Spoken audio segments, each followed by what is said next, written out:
Hello, അസ്സലാമലൈക്കും. Welcome back. എന്തൊക്കെയുണ്ട് വിശേഷം? സുഖന്നല്ലേ? അപ്പോൾ ഇന്നത്തെ നമ്മുടെ പുതിയ വീഡിയോയിലേക്ക് എല്ലാവർക്കും സ്വാഗതം. അപ്പോൾ വിരുന്നൊക്കെ കഴിഞ്ഞ് ഇന്നലെ നമ്മൾ എത്തിയല്ലോ. അതിൻ്റെ പിറ്റേ ദിവസത്തെ വിശേഷങ്ങളൊക്കെ ആയിട്ടാണ് ഞാൻ വന്നിട്ടുള്ളത്. ഈ പോക്ക് പോണത് എന്താണെന്ന് വെച്ചാൽ ഇന്നലെ തുള്ളിമരുന്നുണ്ടായിരുന്നു. ഞങ്ങളത് കൊടുക്കാൻ വേണ്ടിയിട്ട് മറന്നിട്ടുണ്ടായിരുന്നു കേട്ടോ. ഇന്നലെ പോയിൻ്റെ തിരക്കൊക്കെ ആയിട്ട് ഇവിടുന്ന് തന്നെ കൊടുത്തോളുന്നില്ല. വീട്ടിൽ നിന്ന് അവിടെ അടുത്തുള്ള നഴ്സറിയിൽ നിന്ന് കൊടുത്താലും മതിയിനി. ഞാനത് മറന്നിട്ടുണ്ടായിരുന്നു കേട്ടോ. ആശാ വർക്കർ എന്നെ വിളിച്ചിട്ടൊക്കെ ഉണ്ടായിരുന്നു. പക്ഷേ ഈ പിറ്റേ ദിവസത്തെ ഇന്ന് ആണ് പോയിട്ട് ഇപ്പൊ ഞങ്ങൾ ആ മരുന്നൊക്കെ കൊടുത്തിട്ട് പോകുന്നത് കേട്ടോ. ഇത് ഇന്നലെ തന്നെ കൊടുക്കുന്നതാണ് ഏറ്റവും ഉത്തമം. പക്ഷെ എന്ത് ചെയ്യാൻ മറന്നുപോയല്ലോ. ആ പിന്നെ ഇന്നലെ കുറച്ച് പാത്രങ്ങൾ വന്നിക്കണ്. ഒരു 2, 3 പാത്രങ്ങൾ വന്നിക്കണ് കേട്ടോ. അപ്പൊ ആ പുതിയ പാത്രങ്ങളൊക്കെ ഒന്ന് അൺബോക്സ് ചെയ്ത് നമുക്ക് കാണാം കേട്ടോ. ഇൻഡസ് വാലിന്റെ പാത്രങ്ങളാണ്. ആദ്യത്തെ പാത്രം എന്ന് പറയുന്നത് ഒരു കുക്കറാണ് കേട്ടോ. 2 ലിറ്ററിന്റെ ഒരു കുഞ്ഞു കുക്കറാണ് ഞാൻ ഓർഡർ ആക്കിയിട്ടുണ്ടായിരുന്നത് കേട്ടോ. ഇത് 3 ലെയർ കോട്ടിങ് വരുന്ന നല്ല കട്ടിങ്ങാനുള്ള നല്ല അടിപൊളി കുക്കറാണ്. ഇൻഡസ് വാലിന്റെ പാത്രങ്ങളിൽ ഞാൻ ആദ്യമായിട്ടൊന്നല്ല നിങ്ങൾക്ക് പരിചയപ്പെടുത്തി തന്നെ. ഇതിനു മുമ്പും ഞാൻ 1, 2 പ്രാവശ്യമൊക്കെ അതിന്റെ വീഡിയോയും കാര്യങ്ങളൊക്കെ ചെയ്തിട്ടുണ്ട്. അപ്പൊ ഇതാണ് നല്ല കട്ടിയും കനമുള്ള 2 ലിറ്ററിന്റെ ഒരു കുക്കർ കേട്ടോ. പിന്നെ കുക്കർ മാത്രമല്ല, കാസ്റ്റ് അയണും അയൺ കടായിസ് ഒരുപാടുണ്ട്. അതേപോലെ തന്നെ സ്റ്റെയിൻലെസ് സ്റ്റീലിന്റെ കുറേ കളക്ഷൻസും ഓല കയ്യിലുണ്ട് കേട്ടോ. അപ്പൊ അതൊക്കെ ഈ ഒരു കാർട്ടിൽ ഉണ്ട് കേട്ടോ. അതുപോലെ അതെല്ലാം ഇങ്ങനെ കുക്കർ, പിന്നെ ഫ്രൈ പാൻസ്, അങ്ങനത്തെ കുറേ കാര്യങ്ങളൊക്കെ ഉണ്ട് കേട്ടോ. പിന്നെ അതേപോലെ തന്നെ ഈ കുക്കറിന്റെ കൂടെ തന്നെ യൂസർ മാനുവലും വരുന്നുണ്ട് കേട്ടോ. അപ്പൊ ഇതിനൊന്നും യൂസർ മാനുവൽ വേണം എന്നില്ല. പക്ഷെ എന്നാലും ആദ്യമായിട്ടൊക്കെ ഉപയോഗിക്കുന്നവർക്കൊക്കെ എന്തെങ്കിലുമൊക്കെ ഇതൊക്കെ ഉണ്ടെങ്കിൽ നമുക്ക് നോക്കിയിട്ട് മനസ്സിലാക്കിയിട്ടൊക്കെ ചെയ്യാൻ വേണ്ടിയിട്ട് പറ്റും. പിന്നെ ഇത് സ്റ്റെയിൻലെസ് സ്റ്റീൽ ആയതുകൊണ്ട് തന്നെ നമുക്ക് അധികം ക്ലീനിങ് ചൊറ പിടിച്ച പരിപാടികളൊന്നുമില്ല. രണ്ടാമത്തെ ബോക്സിൽ ഒരു 2 സാധനങ്ങളുണ്ട് കേട്ടോ. അപ്പോൾ മൊത്തം 3 എണ്ണമാണ് ഞാൻ ഓർഡർ ആക്കിയിട്ടുണ്ടായിരുന്നത്. ഇതിൽ ഈ കുഞ്ഞു ബോക്സിൽ എന്താണെന്ന് വെച്ചാൽ ഇതൊരു തഡ്ക പാനാണ് കേട്ടോ. നമുക്ക് ഈ ചെറുതായിട്ട് വറവൊക്കെ ഇടാൻ വേണ്ടിയിട്ട്. ഇത് സ്റ്റെയിൻലെസ് സ്റ്റീലാണ്, പക്ഷേ 3 ലെയർ കോട്ടിങ് ഉള്ളതല്ല കേട്ടോ. 13 ആണ് കേട്ടോ. ഇത് ഇൻഡക്ഷനിലും ഗ്യാസ് സ്റ്റോപ്പിലും ഒക്കെ നമുക്ക് വെക്കാൻ വേണ്ടിയിട്ട് പറ്റും. സ്റ്റെയിൻലെസ് സ്റ്റീലാണ് കേട്ടോ സംഗതി. നമുക്ക് ഇനി വേണം എന്നുണ്ടെങ്കിൽ വൽക്കണ്ണാടി പോലെ ഉപയോഗിക്കാനും വേണ്ടിയിട്ട് പറ്റും. എനിക്ക് ഈ കട ഇടാനൊന്നും ചെറിയ പാനില്ല കേട്ടോ. അപ്പോൾ അതാണ് ഞാൻ ഇത് ഓർഡർ ചെയ്തിട്ടുണ്ടെങ്കിൽ ഇതിന് 260 അത്രേ ഉള്ളൂ കേട്ടോ. അപ്പോൾ അതിനുള്ള ക്വാളിറ്റിയൊക്കെ അതിനുണ്ട്. മൂന്നാമത്തെ പാത്രം ഒരു 2.3 ലിറ്ററിൻ്റെ ഒരു ബിരിയാണി പോട്ടാണ് കേട്ടോ. ബിരിയാണി പോട്ടായിട്ടും പിന്നെ കാസറോളായിട്ടും, പിന്നെ ബിരിയാണി മാത്രമല്ല നമുക്ക് ഏത് രീതിയിലും വേണമെങ്കിൽ യൂസ് ചെയ്യാൻ വേണ്ടിയിട്ട് പറ്റും. ലിഡൊക്കെ ഉണ്ടായിട്ട് പിന്നെ ഇതിന് 2 പിടുത്തമൊക്കെ ഉണ്ട് കേട്ടോ. അപ്പോൾ ഇതിൻ്റെ പിടുത്തം ലിഡിന് പിടുത്തമൊക്കെ ഉണ്ട് കേട്ടോ. അപ്പോൾ ഈ പിടുത്തം അങ്ങനെ ചൂടാവുന്ന പ്രശ്നമൊന്നും ഉണ്ടാവില്ല. ഈ പിടുത്തുണ്ടല്ലോ ഒരു സിലിക്കൺ മെറ്റീരിയലാണ്. ഇതിൻ്റെ അടിഭാഗം 3 ലെയർ കോട്ടിങ് വരുന്ന ഇതാണ് കേട്ടോ. സ്റ്റെയിൻലെസ് സ്റ്റീലാണ്. അപ്പോൾ അതുകൊണ്ട് അടിയിൽ പിടിക്കുന്ന പ്രശ്നമൊന്നും ഉണ്ടാവില്ല. 3 ലെയർ കോട്ടിംഗ് ഒക്കെ വരുന്നുണ്ട് കേട്ടോ. അപ്പോൾ ഇത് വെച്ചിട്ടും ഇതാണ് മൂന്നാമത്തെ പാത്രം. അങ്ങനെ ഓൾറെഡി 3 പാത്രങ്ങളാണ് നമ്മൾ എടുത്തിട്ടുണ്ടായിരുന്നത് കേട്ടോ. അപ്പം ഇനി ഇത് ഒന്ന് കഴുകി വൃത്തിയാക്കിയിട്ട് നമുക്കൊന്ന് സെറ്റാക്കി എടുക്കണം. പിന്നെ ഇതിൻ്റെ അടുപ്പിലൊക്കെ ഇത് ഇൻഡസ് വാലി എന്നൊക്കെ എഴുതിയിട്ടുണ്ടായിരുന്നു. ഇതിൻ്റെ കൂടിയും ഇതുപോലത്തെ കാർഡും കാര്യങ്ങളൊക്കെ ഉണ്ടായിരുന്നു കേട്ടോ. അപ്പോൾ 5 ഇയർ വാറണ്ടി ഉണ്ട്. പിന്നെ അതേപോലെ തന്നെ വാറണ്ടി കാർഡിൻ്റെ ഓരോരോ കാര്യങ്ങളൊക്കെ അതേമാതിരി എഴുതിയിരിക്കുന്നത്. പിന്നെ ഫസ്റ്റ് യൂസ് ചെയ്യേണ്ടവർക്ക് അത്യാവശ്യം വായിച്ച് മനസ്സിലാക്കി ചെയ്യാനുള്ള കാര്യങ്ങളൊക്കെ ഉണ്ട്. സ്റ്റെയിൻലെസ് സ്റ്റീലിൻ്റെ പാത്രങ്ങളാകുമ്പോൾ നമുക്ക് അത്ര വലിയ റിസ്കി കാര്യങ്ങളൊന്നുമില്ല. ക്ലീനിങ് ഒക്കെ പെട്ടെന്ന് തീരും. പെട്ടെന്ന് അടിയിൽ പിടിക്കുന്ന പ്രശ്നമൊന്നും ഉണ്ടാവില്ല. പിന്നെ നമ്മൾ ഒരുപാട് ഈ സ്റ്റീൽ സ്ക്രബ്ബറൊന്നും ഇട്ട് ഉരക്കാതെ നല്ല രീതിയിൽ മെയിൻറ്റെയിൻ ചെയ്ത് കൊണ്ടുപോകുന്നുണ്ടെങ്കിൽ എപ്പോഴും അത് നല്ലപോലെ നിലനിൽക്കും കേട്ടോ. അപ്പോൾ നമുക്ക് പാത്രങ്ങളൊക്കെ ആദ്യം ഒന്ന് കഴുകി എടുത്തതിന് ശേഷം നമുക്ക് കുക്ക് ചെയ്ത് തുടങ്ങാം. അതാണ് നല്ലത്. അപ്പോൾ ഞാൻ എല്ലാ പാത്രങ്ങളും കഴുകിയിട്ടിരുന്നത്. ആദ്യം തന്നെ നമ്മളുടെ കുക്കറിന്ന് നമുക്ക് ഉദ്ഘാടനം കഴിച്ചു തുടങ്ങാം. ഞാനിന്ന് സാമ്പാറാണ് ഇട്ടുണ്ടാക്കുന്നത്. അതിന് വേണ്ടിയിട്ടുള്ള പരിപ്പ് ഞാൻ കുക്കറിലിട്ട് കൊടുക്കുകയാണേ. ഇത് കാണുമ്പോൾ നമുക്ക് ചെറിയ കുക്കറാണ്, ഇതിൽ അധികം കൊള്ളൂല എന്നൊക്കെ തോന്നുമെങ്കിലും ഇത് ഉൾവ്യാസം ഉള്ള രീതിയിലുള്ള കുക്കറാണ്. സംഗതി ഉയരമില്ലെങ്കിലും വീതി നല്ലപോലെ ഉണ്ട്. അപ്പോൾ അതുകൊണ്ട് അത്യാവശ്യം ക്വാണ്ടിറ്റി ഒക്കെ അതിൽ കൊള്ളുന്നുണ്ട് കേട്ടോ. പിന്നെ നമുക്ക് ഉള്ളി സാമ്പാറാണ് ഇന്ന് ഉണ്ടാക്കുന്നത്. അപ്പം അതിന് വേണ്ടിയിട്ട് കുറച്ച് ഉള്ളിയൊക്കെ തൊലി കളഞ്ഞ് വെച്ചതുണ്ടായിരുന്നു കേട്ടോ. ഞാൻ വീട്ടിൽ പോണതിന് മുന്നേ തൊലിയൊക്കെ കളഞ്ഞ് വെച്ചതേനെ. പിന്നെ എനിക്ക് ഒരാൾ വാട്സപ്പിൽ വീഡിയോ ഷെയർ ചെയ്ത് തന്നിട്ടുണ്ടായിരുന്നു കേട്ടോ. ഈ ഉള്ളികളൊന്നും തൊലി കളഞ്ഞ് ഫ്രിഡ്ജിൽ വെക്കരുത് എന്നൊക്കെ പറഞ്ഞിട്ടുള്ളത്.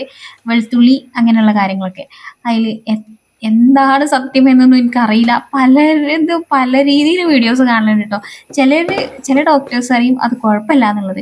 ചില ഡോക്ടേഴ്സ് പറയും അത് ഡേഞ്ചറാണ് എന്നുള്ളത്. ഇങ്ങക്കെന്താ അറിയണത് വെച്ചെങ്കിൽ കമന്റ് ചെയ്യോണ്ടി ട്ടോ.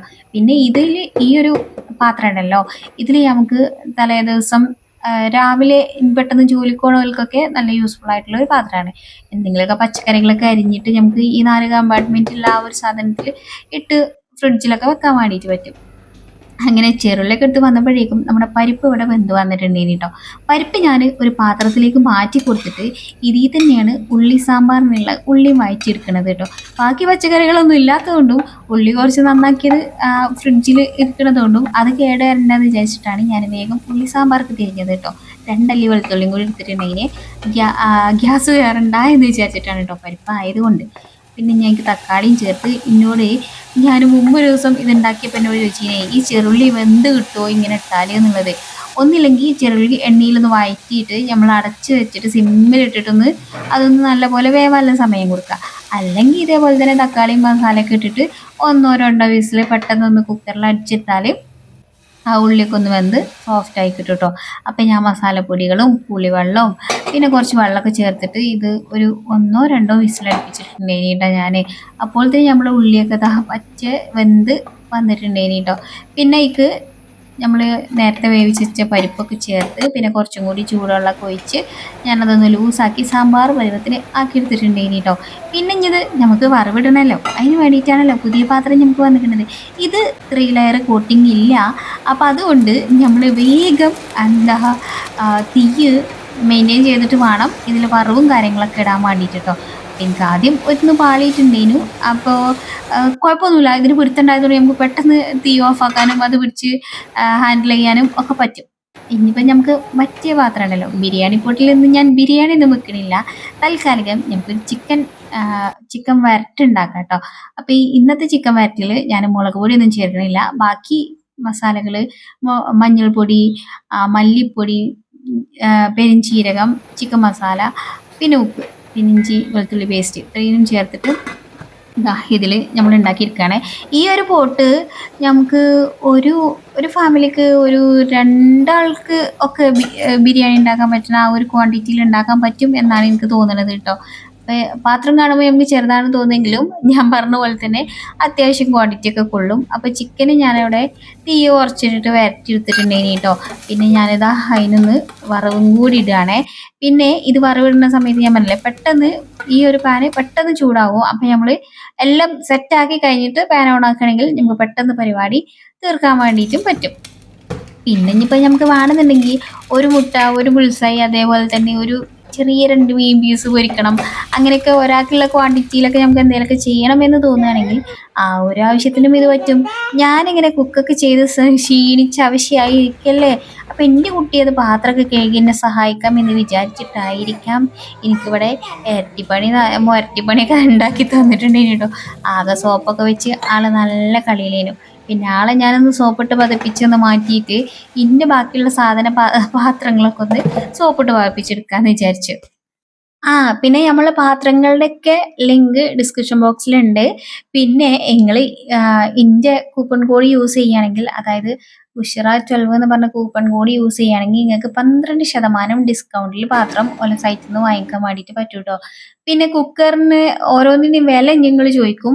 അപ്പോൾ ആദ്യ വില ഞാൻ പറഞ്ഞുതരാം. കുക്കറിന് ഒരു 2249 രൂപ.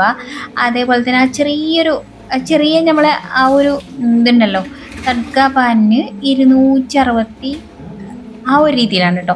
പിന്നെ മറ്റാ ഒരു പാത്രത്തിന് 940 ആ ഒരു രീതിയിലാണ് അതിൻ്റെ വില. അങ്ങോട്ടും ഇങ്ങോട്ടും കൂടിയും കുറഞ്ഞൊക്കെ നിൽക്കും. ഇപ്പം കറക്റ്റ് എത്രയെന്നുള്ളത് നിങ്ങൾക്ക് നോക്കാൻ ഡിസ്ക്രിപ്ഷനിലെ ലിങ്കിലൊന്ന് കയറി നോക്കിയാൽ മതി കേട്ടോ. അപ്പം വാങ്ങുമ്പോൾ 12 എന്ന് പറഞ്ഞാൽ നമ്മുടെ കൂപ്പൺ കോഡ് യൂസ് ചെയ്യാൻ വേണ്ടിയിട്ട് മറക്കണ്ട കേട്ടോ. അപ്പൊ നമ്മളെ പാത്രം കേക്കലൊക്കെ കഴിഞ്ഞ് പിന്നെ അവിടെയൊക്കെ ഒന്ന് തുടച്ച് വൃത്തിയാക്കി എടുക്കണം കേട്ടോ. അതിനാണ് ബോക്സും പിന്നെ ഇപ്പൊ കട്ടിംഗ് ബോർഡും ഒക്കെ കയ്യിൽ പിടിച്ചുകൊണ്ട് നിൽക്കണം കേട്ടോ. ഓരോ സ്ഥലത്ത് നിന്ന് ഇങ്ങനെ ഒഴിച്ച് അത് അതിന്റെ സ്ഥാനത്തേക്ക് ഇങ്ങനെ കൊണ്ടുവന്ന് വെക്കുകയാണ് ഞാൻ കേട്ടോ. അപ്പൊ ഇനി ഇവിടെയൊക്കെ ഒന്ന് തോത്തി തുടച്ച് വൃത്തിയാക്കി എടുത്താൽ നമ്മുടെ ഏകദേശം ക്ലീനിങ് പരിപാടികളൊക്കെ കഴിയും. ഇപ്പൊ ഈ ഏപ്രിലിന് കിട്ടിയതിന് ശേഷം എന്റെ മീത്തക്ക് വല്ലാണ്ട് ഇങ്ങോട്ട് വെള്ളം ആവില്ല കേട്ടോ. അല്ലെങ്കിൽ ഇവിടെ പാത്രം കേക്ക് തുടച്ച് കഴിഞ്ഞ് വരുമ്പോഴേക്കും ഞാൻ ആകെ നനഞ്ഞ് കുതിർന്നൊരു പരുവായിട്ടുണ്ടാവും. ഇത് നല്ല യൂസ്ഫുൾ ആയിട്ടുള്ള ഒരു സംഗതിയാണ് കേട്ടോ. അപ്പൊ ഇതാ വെള്ളമൊക്കെ ദിമ്മക്കാകും. ദാ എന്റെ ചുരിദാറിൽ വെള്ളമൊന്നും ആയിട്ടില്ല കേട്ടോ. കാണുമ്പോ തുള്ളി ആയ പോലെ തോന്നിയെങ്കിലും പക്ഷെ എന്താ അത് ഒരു വെളിച്ചത്തിന്റെ ഷെയ്ഡ് കൊണ്ടാണ് കേട്ടോ. അപ്പൊ ഏപ്രിലിന്റെ ലിങ്ക് വേണമെന്നുണ്ടെങ്കിൽ ഞാൻ ടാഗ് ചെയ്ത് കൊടുക്കാം കേട്ടോ. പുറത്ത് നല്ല മഴ ചെയ്തുകൊണ്ട് നിൽക്കുകയാണ്. ഇപ്പൊ 2 ദിവസമായിട്ടുള്ളൂ ഇവിടെ മഴക്കാലം തുടങ്ങിയിട്ടോ. അതുവരെ ഇവിടെ അടിച്ച പൊളി വേനൽക്കാലം ഇനി അങ്ങനെ മഴയൊക്കെ പെയ്യണതൊക്കെ ആസ്വദിച്ച് കുറച്ച് സമയമൊക്കെ ഒന്ന് കണ്ട് നടന്ന് അതിന് ശേഷം അടിച്ചു വാരലും തുടക്കലും അങ്ങനെയുള്ള പരിപാടികളൊക്കെ കഴിഞ്ഞതിന് ശേഷമാണ് ഞങ്ങൾ ഫുഡ് കഴിക്കാൻ വേണ്ടിയിട്ട് ഇരിക്കുന്നത് കേട്ടോ. ഈ ഒരു ബുൾസൈ സെനിക്കുട്ടനുള്ളതാണ് കേട്ടോ. അപ്പോൾ നമ്മൾ ചിക്കൻ വരറ്റും സാമ്പാറും ഒക്കെ കൂട്ടിയിട്ടാണ് ഫുഡ് കഴിക്കാൻ പോണത്. ഉച്ച കഴിഞ്ഞതിന് ശേഷം പിന്നെ ഞാൻ കാര്യമായിട്ട് വീഡിയോ കാര്യങ്ങളൊന്നും ഷൂട്ട് ചെയ്തിട്ടുണ്ടായില്ല. അമ്മേനോട് ചോദിച്ചു, അമ്മേ എന്റെ കളർ എനിക്ക് ഇഷ്ടപ്പെട്ട കളർ എന്താണ്? മഞ്ഞ നീല. അവൾ പറഞ്ഞു ഞാൻ മനസ്സിലാക്കി തരാം, ബുക്ക് എടുക്കണേ കേട്ടോ. ഞാൻ പറയാം ഷുഗർ പറഞ്ഞ 2 കുട്ടികളല്ലേ. പിന്നെ മഞ്ഞ പറഞ്ഞ മഞ്ഞ, പിന്നെ നീല പറഞ്ഞ ആ. ഇവിടെ പൊരിഞ്ഞൊച്ചിമുളിയും കേട്ടുകാണ്ട് ഞാനൊന്ന് വന്നു നോക്കിയതാണ്. അപ്പൊ ഇവിടെ ടീച്ചർമാരൊക്കെ സ്കൂളിൽ കുട്ടികളെ പഠിപ്പിച്ചുകൊണ്ടിരിക്കുകയാണ്. ഇതൊന്നും എടുത്ത വീഡിയോ അല്ല കേട്ടോ. 2-3 ദിവസം മുമ്പെങ്ങാണ്ട് ഞാൻ എടുത്ത വീഡിയോനോ. അന്ന് ലോങ് വീഡിയോ ഷൂട്ട് ചെയ്യലൊന്നും ഇല്ലേ കേട്ടോ. പക്ഷെ ഓല കളിയും കാര്യങ്ങളൊക്കെ കണ്ടപ്പോ എനിക്ക് എന്തോ ഒരു ഷൂട്ട് ചെയ്യാൻ തോന്നിക്കാണ്ട് അന്ന് അങ്ങനെ ഷൂട്ട് ചെയ്തിട്ടുണ്ടായിരുന്നു കേട്ടോ. അപ്പൊ ഇതുവരെ ഏതൊരു വീഡിയോയിലും ഉൾപ്പെടുത്താൻ പറ്റാതെ ഇങ്ങനെ ഗ്യാലറിയിൽ ഇങ്ങനെ കടന്ന് കളിക്കേന്. എന്നാ പിന്നെ ഓലെ എന്തിനാണ് ഉൾപ്പെടുത്താന്ന് വിചാരിച്ചിട്ടാണ് ഓല് 2 ടീച്ചർമാരും അപ്പുറപ്പുറം നിന്നുകാണ്ട് പഠിപ്പിച്ചുകൊണ്ടിരിക്കുകയാണ് കേട്ടോ. ഇന്റെ സനിക്കുട്ടിനെ ആദ്യം ഇങ്ങനത്തെ പരിപാടിക്കൊന്നും കിട്ടൂല കേട്ടോ. പിന്നെ ചന്ദനം ചാരിയ ചന്ദനം മണക്കും എന്ന് പറഞ്ഞ പോലെ ഓല കൂട്ടത്തെ കൂടി ഇന്റെ കുട്ടി അങ്ങനെയൊക്കെ ആയി. കുട്ടി അവിടെ കവുന്ന് കിടക്കുന്നത് എന്താ വെച്ചാല് അവിടെ ഇരുന്ന് ആളെന്തോ എഴുതാണ് കേട്ടോ. ടീച്ചർ ഇപ്പൊ എന്തോ എഴുതാനൊക്കെ കൊടുത്തിക്കണ്. അതൊക്കെ എഴുതാണ്. ടീച്ചർ എന്ത് എഴുതാൻ കൊടുത്താലും ഞങ്ങളതായിട്ടുള്ള കുത്തിവരയൊക്കെയുള്ള നടക്കും കേട്ടോ. ഇപ്പൊ വെറുതെ ഒരു പെൻസിൽ പിടിച്ചിട്ടാണ്.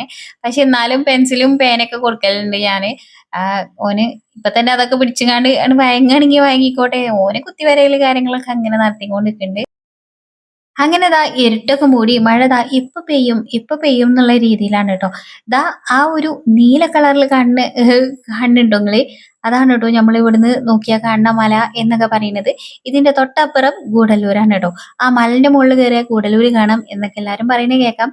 അപ്പൊ നമ്മൾ തൊട്ടപ്പുറത്തെ സൈഡ് ഗൂഡല്ലൂര് എന്താ നാടുകാണി ആ ഒരു ഏരിയ ഒക്കെ തന്നെയാണ് കേട്ടോ. നമ്മളവിടുന്ന് അങ്ങോട്ട് അധികം ദൂരമൊന്നുമില്ല. ദാ ഈ കാണുന്ന മലയാണ് ഞാൻ എപ്പോഴും നിങ്ങൾക്ക് ഇങ്ങനെ കാണിച്ചു തരുന്നത് ആ ഒരു മല. അപ്പൊ എന്നാല് അടുത്തൊരു വീഡിയോയില് ഉടനെ തന്നെ കാണാട്ടോ. അസ്സലാമു അലൈക്കും. Bye bye.